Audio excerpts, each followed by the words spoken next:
Hola, buenas noches. ¿Me escuchan? Sí. Bueno, hay muy baja asistencia. No sé si no se ha podido difundir de forma adecuada, pero he elegido esta forma de presentación porque los problemas que hay en el país exponen a los estudiantes que se tienen que transportar. Hay algunos que viven bastante lejos y nunca se sabe en qué momento van a bloquear una vía. Bueno, por eso es que necesito que me colaboren. Subir a la plataforma de Classroom como hacíamos anteriormente. Bueno, vamos a comenzar con este tema de infecciones en cirugía.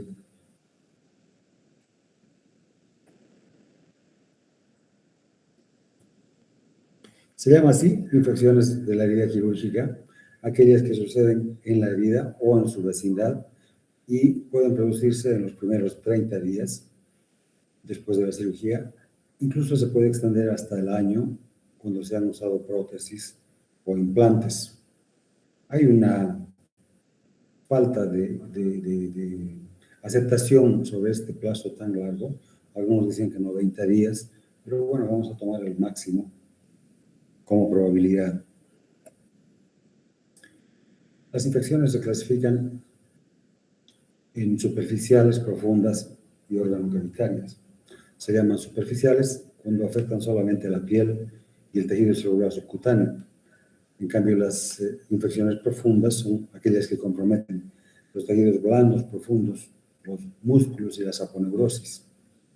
Y finalmente, las organocavitarias que implican a los órganos que hemos manipulado durante la intervención quirúrgica.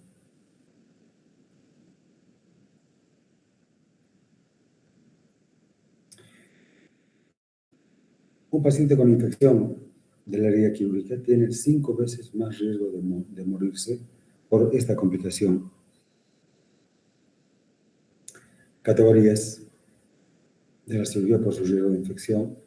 Las cirugías se clasifican en cirugías limpias, limpio-contaminadas, cirugías contaminadas y finalmente las cirugías sucias. Vamos a ir paso por paso definiendo cada una de estas. Esta sería una cirugía limpia, ¿no?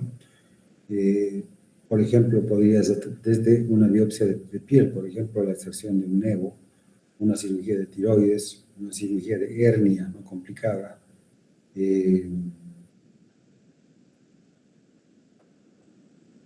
Siempre que la piel esté sana, ¿no es cierto? Siempre que el lugar donde hacemos la incisión no tenga un proceso inflamatorio infeccioso previo.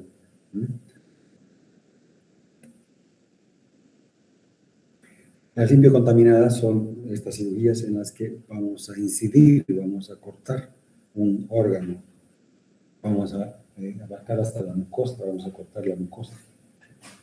Por ejemplo, una apendicectomía, como lo vemos acá. Lo mismo una colecistectomía, una resección segmentaria del intestino, o si implica la vía aérea, la vía urinaria, ¿verdad? Por supuesto, la gastrointestinal. Cuando se incide mucosas en general, se llaman cirugías limpio-contaminadas. Incluso si hay vertidos de una pequeña cantidad de este contenido intestinal, urinario, biliar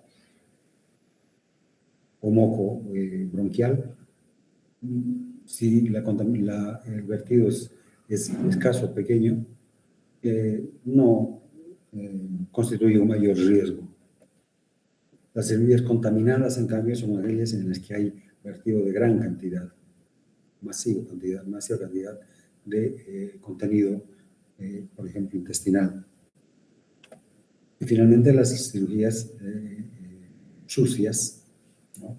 Son, por ejemplo, las que suceden cuando se ha inflamado un órgano hasta el punto de perforarse espontáneamente. Una apendicitis perforada, una colecistitis perforada, una diverticulitis perforada, una úlcera péptica perforada, ¿no? El órgano que se inflamó tanto que se perforó a causa de esta este proceso infeccioso, constituye una cirugía sucia.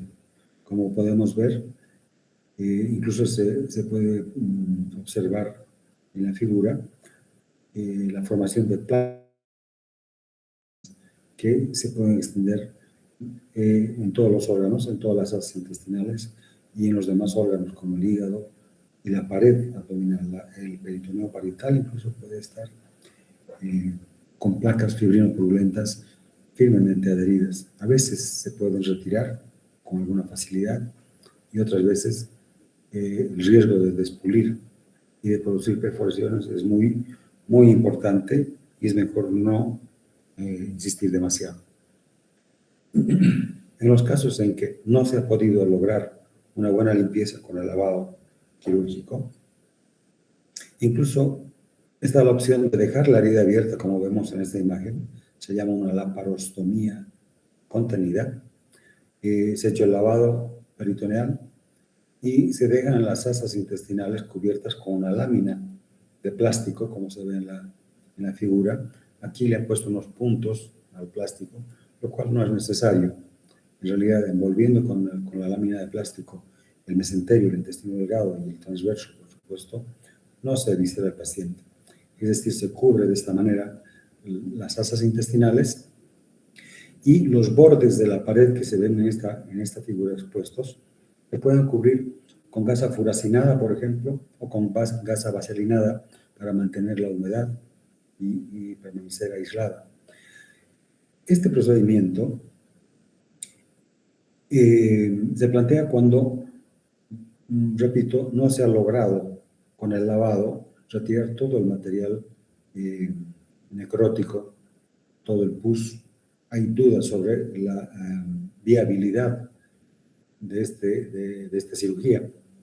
Entonces, eventualmente,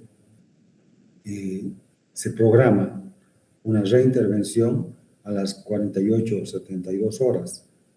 Y el paciente vuelve a su unidad, sea incluso en salas generales, y eventualmente, si el estado general del paciente es muy malo, puede ir a terapia intensiva. Es decir, se colocan sobre esta herida apósitos, una faja abdominal, una venda abdominal, contenga, y el paciente se reprograma para un second look, una segunda mirada, a los 2 o 3 días después de la primera intervención. En esta segunda intervención, o este second look, se retira esta lámina de plástico, se vuelve a revisar en forma ordenada cada compartimiento del abdomen, todos los espacios interasas, y eventualmente se vuelve a lavar, retirar las placas de fibrina. Lo que nos muestra la experiencia es que de esta manera, cuando entramos después de 2 días a una segunda revisión, generalmente los tejidos están rosados, generalmente no hay esas placas fibrinopurulentas y ya podemos cerrar el abdomen. Si en el caso de que no se hubiese logrado este propósito, se puede nuevamente mandar al paciente con el abdomen abierto y reprogramar al día siguiente una nueva revisión. Este procedimiento se justifica porque cuando se cierra con suturas el plano musculoponeurótico, por la presión de los puntos de sutura, se esfacela, se necrosa, se desvitalizan los bordes musculoponeuróticos y hay mucha más probabilidad de que este paciente haga una hernia postincisional, que sea más difícil cerrar el abdomen. Es decir, hacer una sutura, sacar los puntos y volver a suturar el mismo tejido, generalmente está demasiado lesionado y no es conveniente hacerlo. Entonces, esperar a que la infección se vea controlada en el espacio cavitario y recién cerrar la pared abdominal. Incluso este cierre diferido de la pared abdominal puede hacerse en 2 tiempos, que ya sería en el segundo o el tercer tiempo, ¿no es cierto? Cuando se decide cerrar el abdomen, se puede suturar simplemente la capa musculoponeurótica y dejar todavía abierto el tejido celular subcutáneo y la piel. Esto porque el tejido que más se infecta y que peor se defiende es el tejido adiposo, la grasa. La grasa está poco vascularizada. Sabemos bien que el aceite y el agua no se pueden juntar, ¿no es cierto? La sangre es hidrosoluble y con la grasa no hay manera de mezclarse. Entonces, como tiene poca irrigación, llegan pocos glóbulos blancos, la concentración de antibióticos en estas superficies adiposas es muy baja y la posibilidad de controlar la infección entonces de este tejido adiposo es más difícil.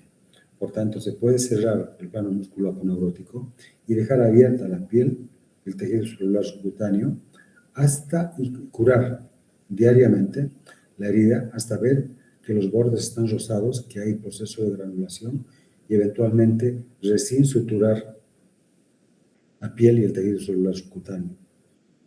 En el caso de que aún así siga el proceso supurativo en el tejido adiposo, se puede dejar que cicatrice por segunda intención, es decir, con el tiempo, ¿no? Pueden pasar 2, 3 semanas, un mes, recién va a cerrarse la herida de forma espontánea. Este sería un cierre por segunda intención. Si con las curaciones se logra en 2, 3 días, 4 días, 5 días, tener las superficies cruentas, rosadas, con el proceso de granulación, se puede hacer sutura de la piel y el tejido celular subcutáneo. Esto se llama cierre por tercera intención. Entonces, primera intención es cuando en la misma cirugía se cierra totalmente la pared. Segunda intención, cuando se cierra parcialmente y los tejidos superficiales cierran eso por segunda intención, por forma prolongada. Y tercera intención sería una cirugía de rescate. Cuando se ha controlado la infección superficial, se hacen los puntos correspondientes para afrontar las heridas, los bordes de la herida. Los factores de riesgo de la infección para la infección de las heridas operatorias pueden ser endógenos, exógenos y otros factores que vamos a describirlos más adelante.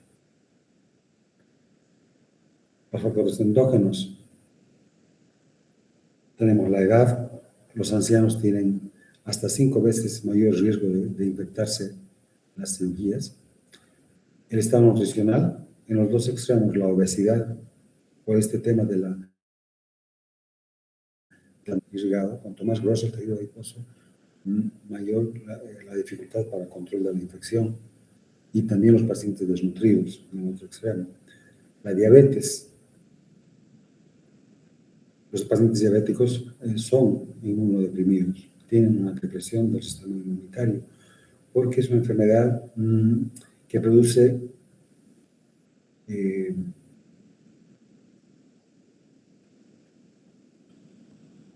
una deficiente irrigación, porque es una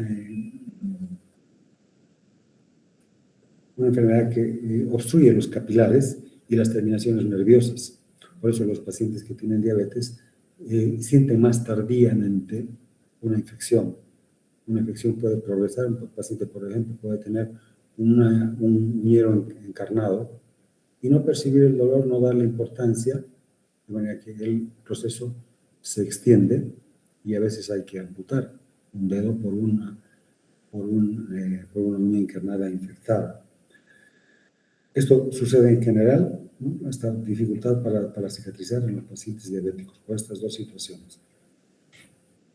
Produce una microneuroangiopatía la diabetes. ¿Tá? Igualmente, tiene mayor riesgo de infectarse a los pacientes que están recibiendo tratamiento inmunosupresor, tratamientos con cáncer o que están recibiendo tratamiento para el cáncer, sea quimio o radioterapia.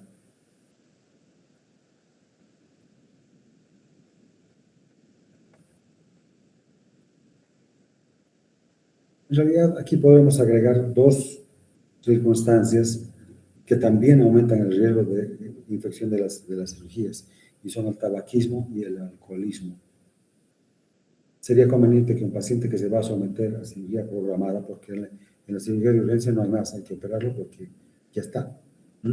Pero para un paciente que se va a operar de forma electiva, sería conveniente que suspenda el hábito de fumar 4 semanas, un mes antes de la cirugía. Esto reduce hasta un 50% la probabilidad de que se infecte. El alcoholismo también aumenta el riesgo de que se nos infecten las cirugías. Entre los factores exógenos,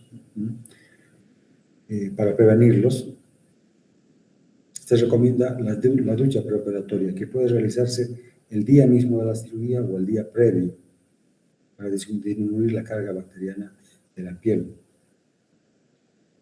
Otro factor es la eliminación del vello cutáneo. La eliminación del vello cutáneo no es obligatoria, puede eventualmente realizarse, pero no es recomendable el rasurado, el uso de navajas, porque producen microabrasiones y eventualmente promueven una mayor frecuencia de infección de las heridas quirúrgicas. En realidad debe recortarse el vello con esas maquinillas eléctricas para corte de pelo. Y el lavado de manos por parte del equipo quirúrgico y el lavado de la piel inmediatamente antes de comenzar la cirugía, como parte de la antisepsia. La antisepsia del campo quirúrgico. Es decir, el paciente que se va a someter a una cirugía, una vez que se ha realizado la inducción anestésica, primero se lava la piel nuevamente. Generalmente usamos povidona iodada o clorexidina para lavar la piel del paciente. Esto hace la enfermera circulante. Posteriormente nosotros hacemos nuevamente una antisepsia, pasamos gasas empapadas puede usarse alcohol entre el 70 y el 90%. Es más frecuente usar la clorexidina alcohólica al 2%, o la povidona iodada al 7.5 hasta el 10% de concentración. Después de realizar el brochado con estos antisépticos del área quirúrgica, que debe extenderse en el abdomen, ¿no?, hasta la línea intermamilar, por arriba y abajo hasta la arcada crural, la arcada inguinal, anterior y lateralmente, ambos flancos, por la probabilidad de tener que prolongar, extender las heridas quirúrgicas y eventualmente hacer heridas secundarias para la instalación de drenajes. Estos protectores de la herida quirúrgica han estado de moda un tiempo importante, pero se está viendo que no tienen una gran utilidad, incluso en algunas series, en algunos estudios que se han realizado, eventualmente aumenta la probabilidad de infección de las heridas quirúrgicas. Estas son láminas de plástico autoadhesivas que se colocan sobre la piel del paciente y se extiende hasta los campos quirúrgicos. De manera que la incisión se realiza a través de esta lámina de plástico. Teóricamente, el plástico está adherido hasta el mismo borde de la incisión, de manera que existe menor probabilidad de que la manipulación, colocar gases, sacar gases, meter y sacar instrumentos, la manipulación del equipo quirúrgico, transporte gérmenes, bacterias, de la piel a la herida. Sin embargo, como les digo, esto está eventualmente quitándose, retirándose. En este caso, podemos ver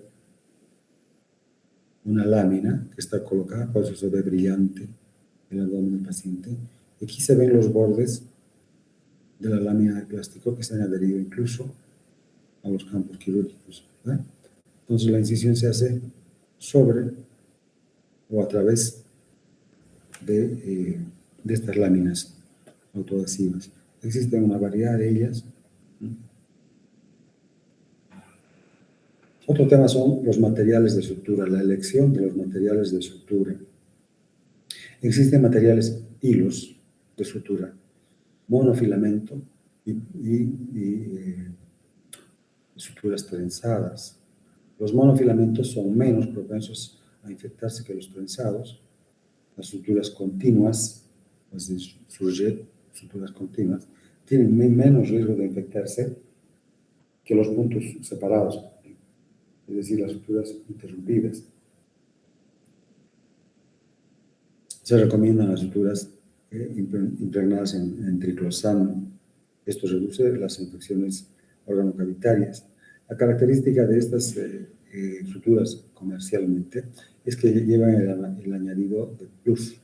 Por ejemplo, Cadwood plus o Prolene plus o Vicryl plus significa que tienen triclosan, un antiséptico.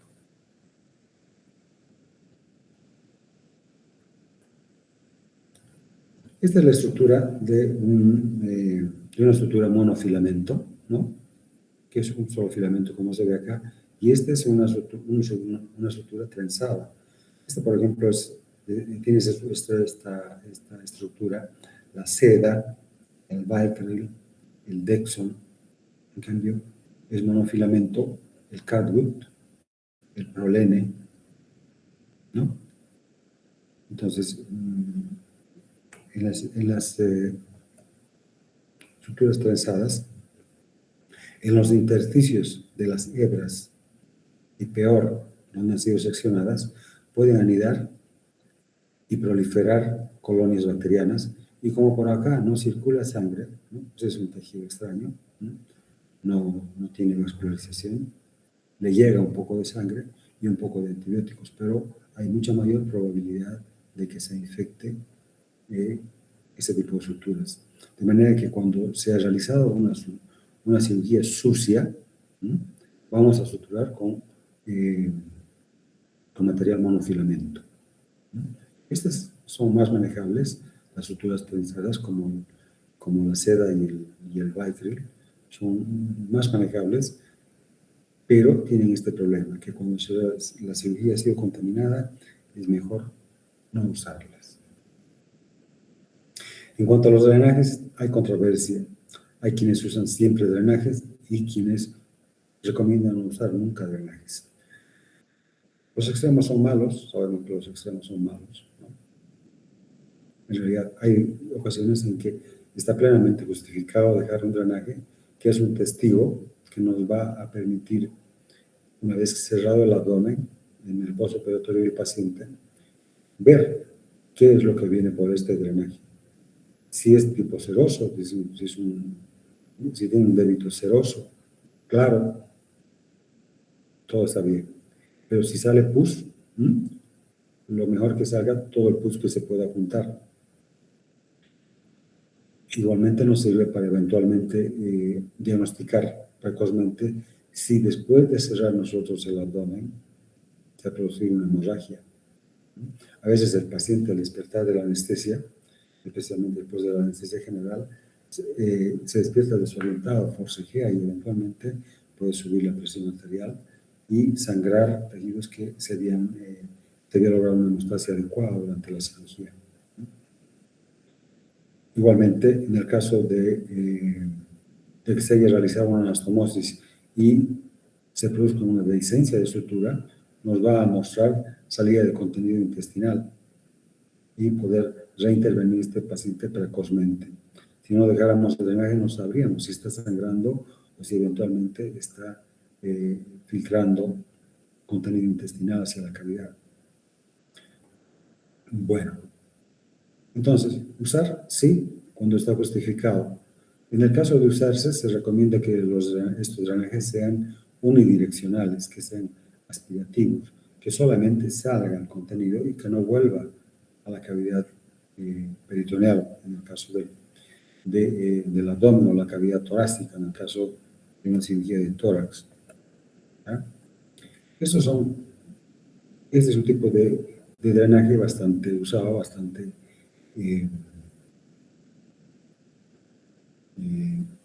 útil. Consiste en un drenaje que es una manguera que en la parte terminal que queda dentro del paciente tiene, como pueden ver aquí, una especie de funda, ¿no? Que está cubriendo una lámina que está multiperforada. Aquí se ven las perforaciones, ¿no? Multifenestrada para que los fluidos puedan entrar al interior y pasar a través del hacia este recipiente que está construido, que está fabricado en material de goma, de plástico siliconado, que tiene memoria y tiende a estar siempre expandido. Entonces, cuando uno coloca el drenaje, colapsa este recipiente y conecta la manguera, el drenaje, en este terminal. ¿Está? Y hay un segundo terminal que tiene tapa, es decir, la secreción que se junta en la cavidad, por ejemplo, abdominal, sale a través de este drenaje y va llenando este receptáculo. Para vaciarlo, no se debe retirar la manguera, el drenaje de este terminal, sino que se debe abrir este otro, ¿no? Es decir, el procedimiento es cuando vamos a vaciar el contenido de este drenaje de goma, ¿no? Tenemos que pinzar, ocluir la manguera para que al apretarla el contenido de aquí no retorne a la cavidad. Cerramos esta pinza, abrimos este tapón y vaciamos el contenido. De manera que esto quede nuevamente colapsado. Tapamos y luego de tapar esta abertura, volvemos a soltar la pinza para que nuevamente circule, aspire este drenaje, las secreciones que se puedan juntar. ¿Cuánto tiempo dejar? Variable dependiendo de lo que sale, ¿no? Mientras sale push, eventualmente hay que mantener el drenaje colocado. Este es otro artefacto, este se llama Hemovac. Este es un Hemovac que tiene mayor capacidad, es mucho más grande. Tiene en su interior un resorte de acero inoxidable que tiende a expandirlo. Igualmente, ven, tiene el drenaje que entra por un orificio y tiene otro orificio con una tapita, ¿no? Que es la que se va a abrir. Nosotros comprimimos el envase para vaciar el contenido y luego lo volvemos a tapar para que vuelva a aspirar las secreciones que se hayan juntado en el lugar de la operación.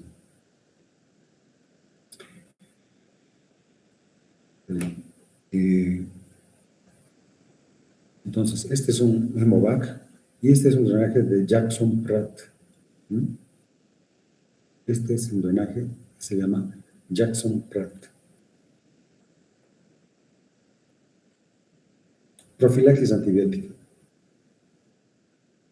Consiste en administrar un antibiótico antes de iniciar la cirugía. Recomendable 30 minutos a 1 hora antes de la cirugía.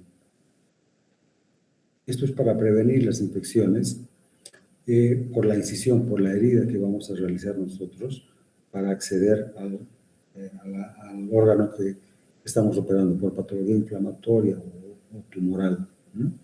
La piel en realidad es un escudo que nos protege de los gérmenes que viven en nuestra propia piel y los que están en el medio ambiente. Nosotros, al hacer una herida, abrimos la puerta para que puedan ingresar gérmenes que eventualmente no tienen esa capacidad. Entonces, antes de hacer la incisión, recomendable 30 minutos antes a 1 hora antes, el anestesiólogo durante la inducción anestésica en realidad administra un antibiótico para prevenir esta posibilidad de infección por la herida que nosotros realizamos. En general se realiza una única dosis en esta media hora a 1 hora antes de realizar la incisión, antes de hacer la herida con el bisturí. Eventualmente se puede redosificar, es decir, administrar otra dosis profiláctica intraoperatorio, transoperatorio. Vamos a hacer una redosificación. Vamos a ver en qué casos. Cuando la pérdida de sangre, cuando es una herida, es una cirugía que ha sangrado mucho, hay cirugías que son muy sangrantes, ¿no? Cuando ha sangrado más de 1,5 litros, porque la dosis que hemos administrado alcanza una concentración ideal en la volemia completa, que son más o menos término medio, 5 litros. Y si se ha perdido 1,5 litros durante la cirugía, eventualmente se ha ido compensando el anestesiólogo, que ve que sale mucha sangre, va compensando la volemia, administrando solución fisiológica, por ejemplo, o riquelactato, la que elige el anestesiólogo. De manera que la sangre que queda, ¿no? 3,5 litros, se va diluyendo con el suero que le administra el anestesiólogo. Y la concentración entonces en el volumen total disminuye. Por tanto, habría que hacer una nueva dosis durante la cirugía. Y otro caso, en el caso de que la cirugía se prolongue demasiado. En general, si la cirugía dura más de 4 horas, hay que hacer una segunda dosis profiláctica de antibiótico. Es importante la temperatura corporal. Si el paciente durante la cirugía tiene una hipotermia de 34 o 36 grados, recordemos que la temperatura normal es de 36,2 a 37,5 grados centígrados. Una pequeña hipotermia, miren, entre 36 y 34 grados centígrados, aumenta hasta 6 veces el riesgo de infección debido a la vasoconstricción periférica que reduce el flujo sanguíneo en el tejido celular subcutáneo, en la grasa. Ya hemos dicho que el tejido adiposo de por sí está mal irrigado, tiene poca vascularización. Y si además el paciente se expone al frío, se produce vasoconstricción en la piel. Por tanto, menor circulación de sangre, menor circulación de antibióticos. ¿Ya? Por eso es conveniente mantener la temperatura corporal.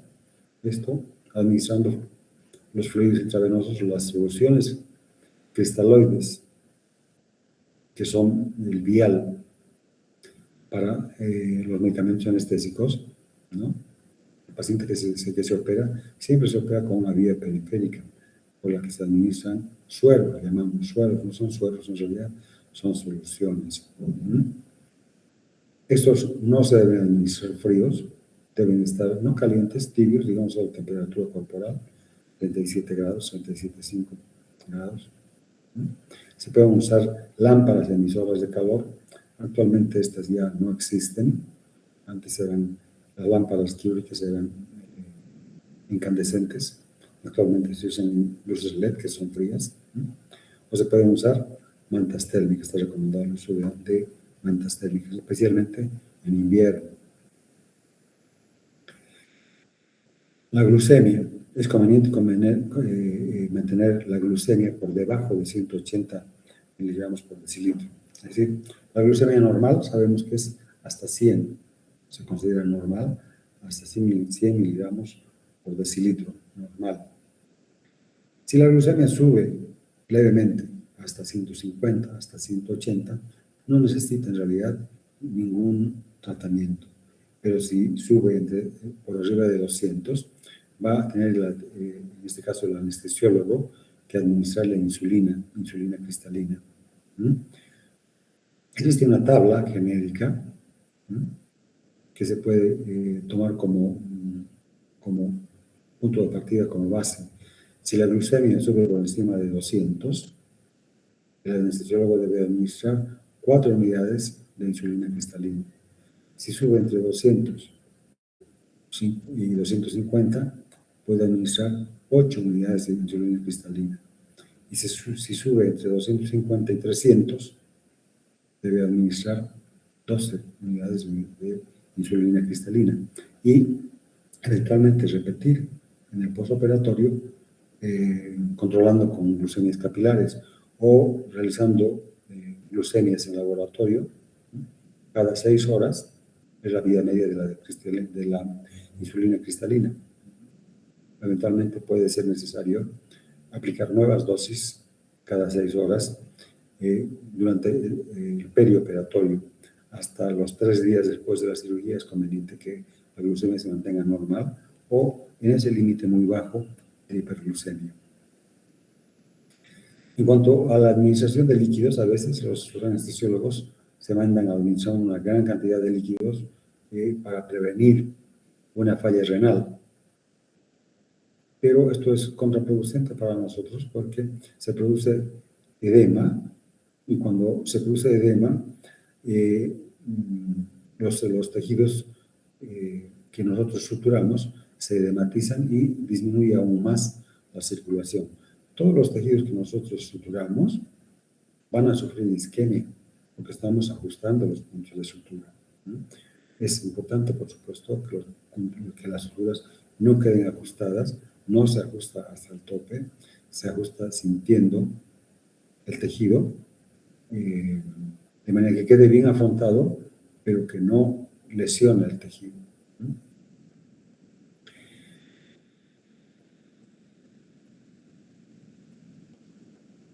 La transfusión sanguínea por sí misma aparentemente no es la causa de infecciones, pero estadísticamente los pacientes que han requerido transfusión de hemoderivados, como por ejemplo lo más frecuente, concentrado de glóbulos rojos o plaquetas o hemoderivados en general, ¿no? Cuando si el paciente requiere transfusión es porque ha sangrado mucho, porque ha bajado la concentración, al sangrar, ha bajado la concentración de antibióticos. Y aparentemente esta es la causa del aumento de infecciones en los pacientes que reciben transfusión. Es decir, no es por los hemoderivados propiamente, sino por la necesidad de usarlos.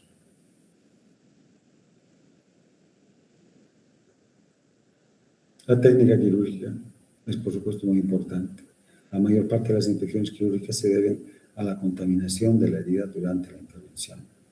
Una técnica depurada disminuye la probabilidad de infecciones. Las reintervenciones aumentan el riesgo de infecciones en 6 veces a 7 veces. Y la causa más frecuente de reintervención es el sangrado que se puede producir después que nosotros cerramos la herida, después que cerramos el abdomen y no tenemos posibilidad más de revisar las superficies cruentas.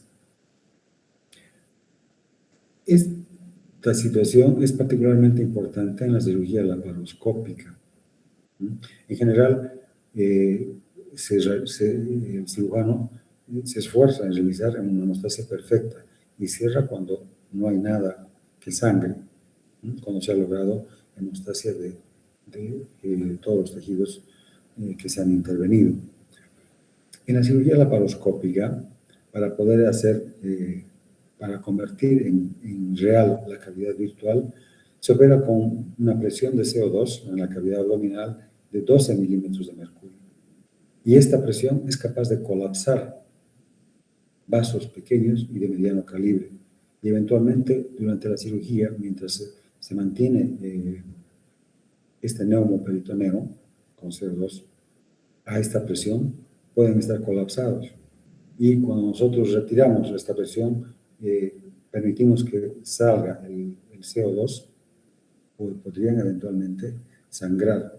Y nosotros ya no tenemos posibilidad de ver porque ya hemos retirado los equipos, hemos retirado los instrumentos. La cavidad peritoneal ha vuelto a ser una cavidad virtual y no tenemos forma de saber, ¿no? Cuando hay duda de la hemostasia, siempre es conveniente dejar un drenaje para tener un testigo, como bien hemos dicho antes. Otros factores, como los medioambientales, los circuitos de quirófano.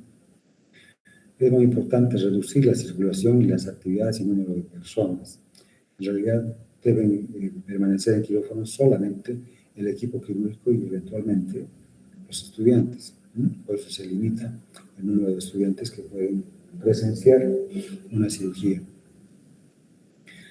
Es importante mantener las puertas cerradas Los quirófanos están construidos de manera que existen dos tipos de puertas. Unas puertas muy anchas, las puertas batientes, que solamente deben usarse para introducir al paciente en la camilla en que se transporta al paciente, y el equipo quirúrgico, los cirujanos y la instrumentista, después de lavarse las manos. Después no debe permitirse que se abran y se cierren las puertas, porque estas, al ser batientes, impulsan el aire, tanto para entrar como para salir, y eventualmente puede entrar aire contaminado del área gris, ¿no es cierto? El quirófano lo consideramos área blanca. El área gris, bueno, no es tan perfectamente cuidada como el área blanca, y eventualmente en otros quirófanos pueden haberse realizado cirugías contaminadas y estar gérmenes flotando en el aire del área gris.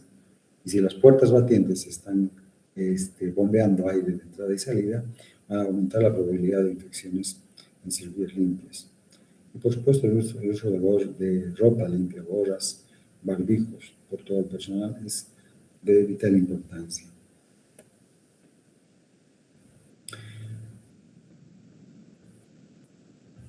El listado de verificación. Esta es una recomendación de la Organización Mundial de la Salud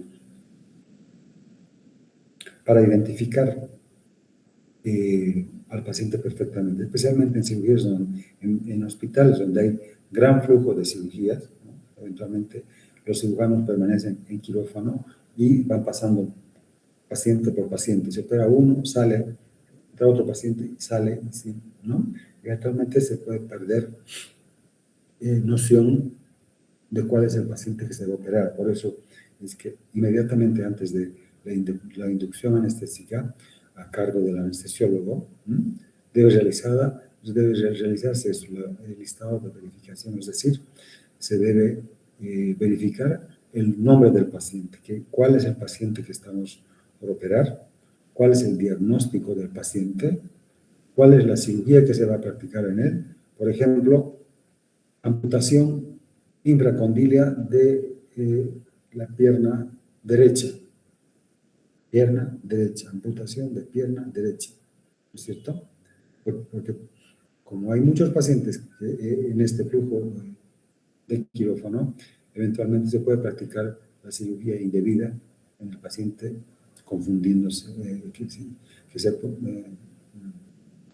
puede producir una falta de identificación.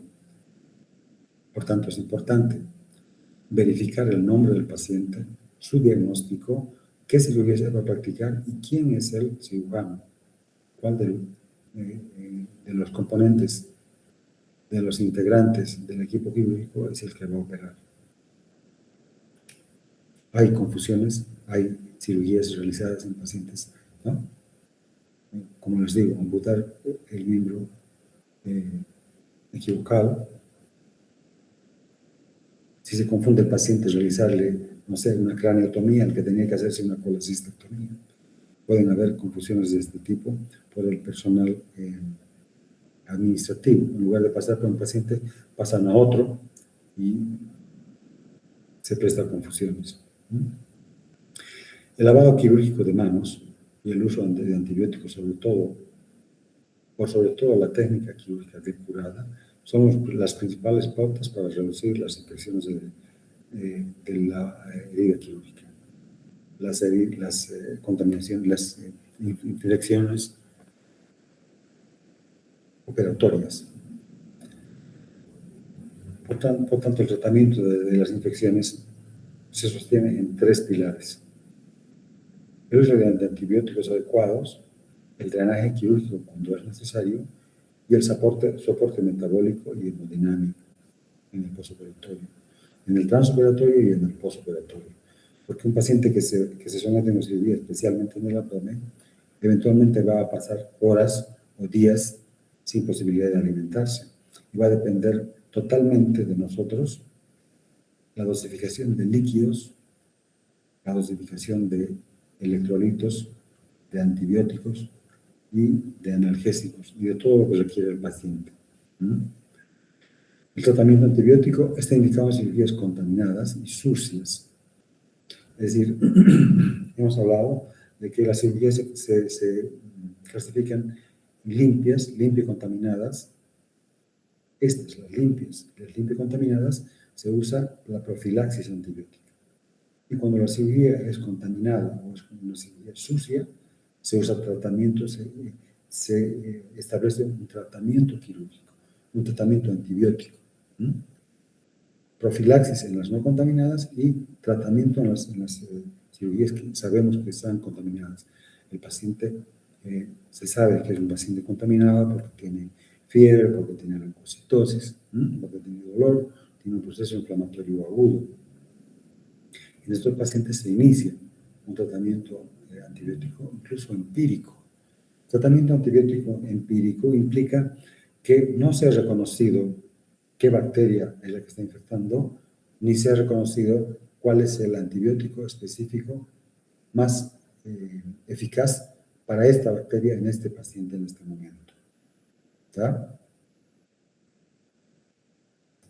Cuando llega un paciente para una cirugía de urgencia, por ejemplo, una apendicitis aguda, todavía no sabemos cuál es la bacteria que está infectando, ni cuál es el mejor antibiótico, pero usamos los antibióticos que, por experiencia, por estadística, son útiles en ese tipo de cirugía.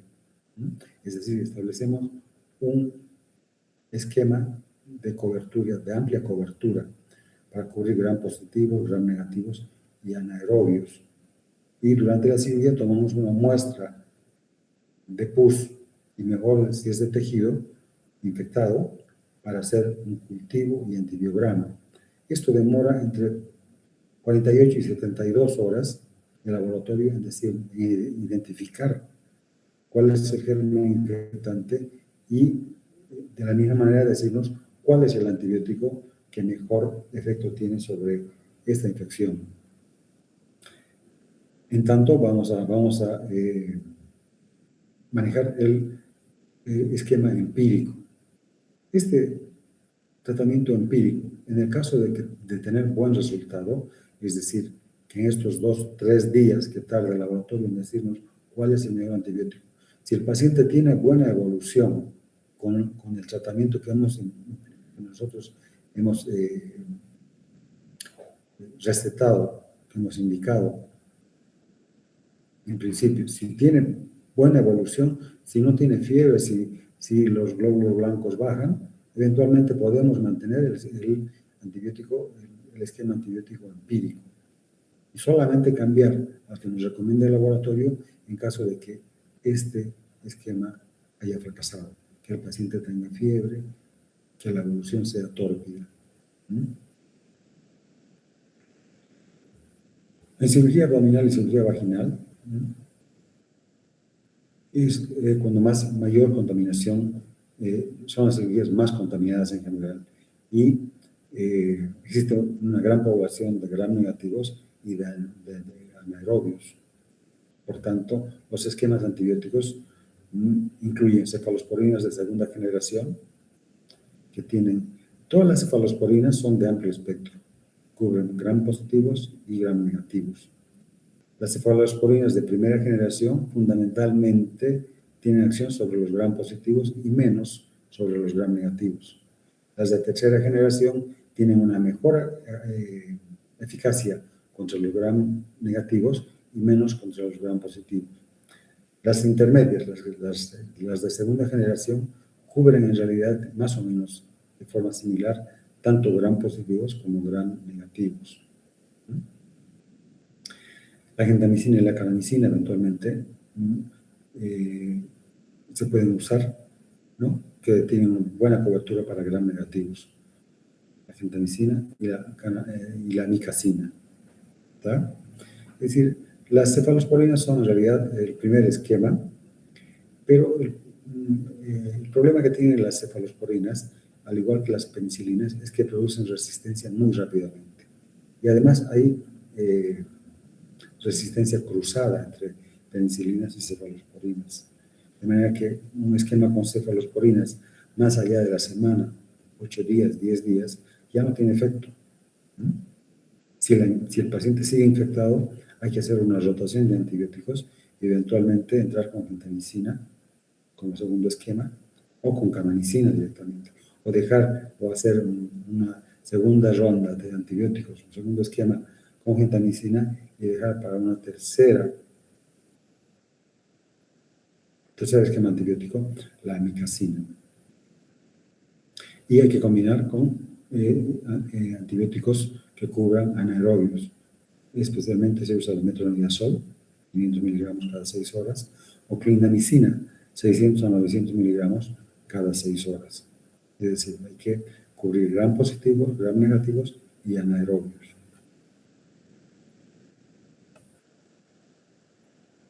Las transfusiones perioperatorias, como decíamos antes, no se ha demostrado como causa directa, probablemente la hipovolemia, con menor llegada de oxígeno sea la causa. En la cirugía colorectal, el aporte de oxígeno por puntas nasales, incluso en el postoperatorio, es conveniente mantener, ¿no?, al paciente con puntas nasales, oxígeno por puntas nasales, por 2 o 3 días después de la cirugía, cuando se ha hecho una intervención en colon.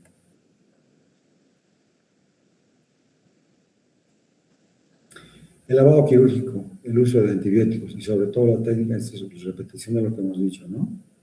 Para prevenir la cirugía, las infecciones quirúrgicas, es muy importante el lavado quirúrgico de las manos, del equipo quirúrgico y de la piel del paciente.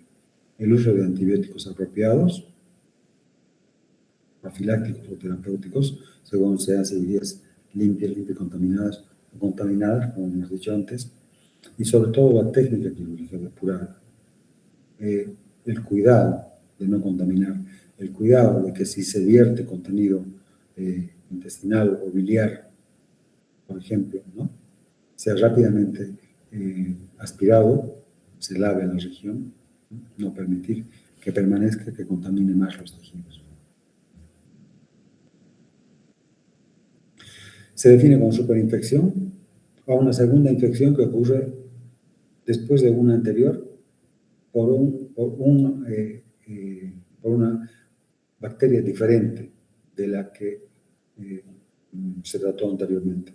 Es decir, se puede hacer cultivo antibiograma y tener una bacteria y un antibiótico. Y después de concluir el tratamiento de ese proceso infeccioso, el paciente sigue infectado y se hace un nuevo cultivo y se logra identificar otra bacteria resistente al antibiótico que habíamos usado en la primera infección.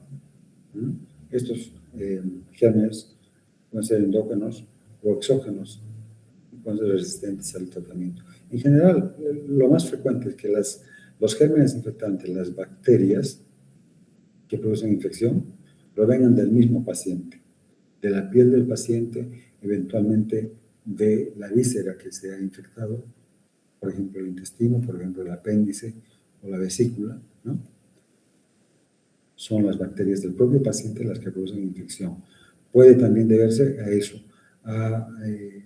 que se rompió el guante del cirujano o del ayudante y eventualmente no se lavó adecuadamente las manos, entonces puede producir una infección también a partir de esa fuente. Resistencia se llama así a la capacidad de un microorganismo para resistir los efectos de un antibiótico. Se produce por selección natural a través de mutaciones al azar, que luego pueden transmitir la información genética horizontalmente. Es decir, no solamente a su prole, no solamente a las bacterias originadas por división celular, no solamente a sus herederos, sino a los vecinos, a las bacterias que están en este momento, se transmite en forma horizontal la resistencia.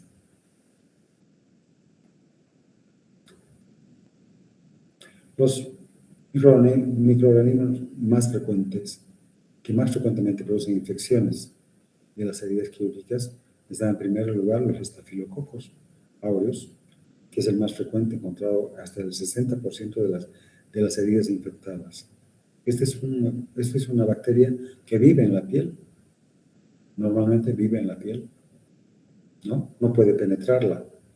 Pero cuando nosotros hacemos una herida, o si el paciente se hizo una herida, en un accidente, una agresión, en una situación de trauma, por ejemplo, ¿no?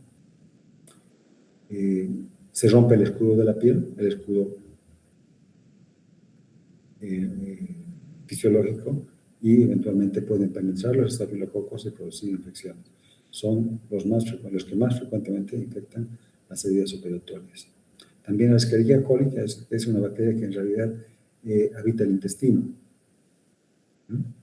Eventualmente, si no se duchó el paciente, si no se lava la piel correctamente antes de la cirugía, puede haber este tipo de bacterias coliformes en la piel y eventualmente ser transportadas hacia la herida quirúrgica.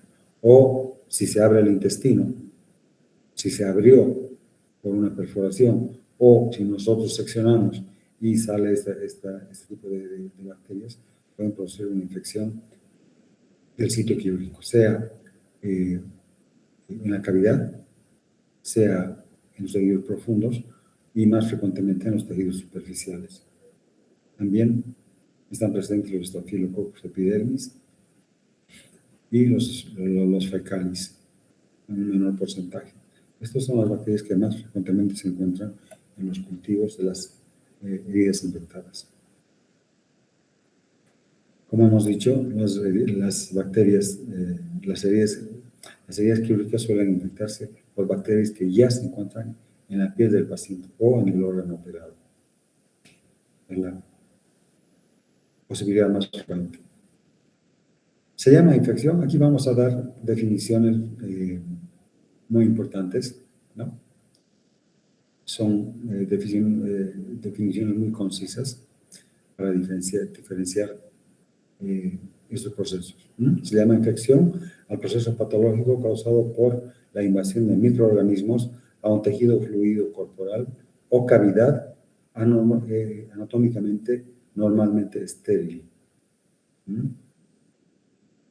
como los músculos, como el tejido adiposo, como la cavidad peritoneal o la cavidad pleural, son normalmente estériles.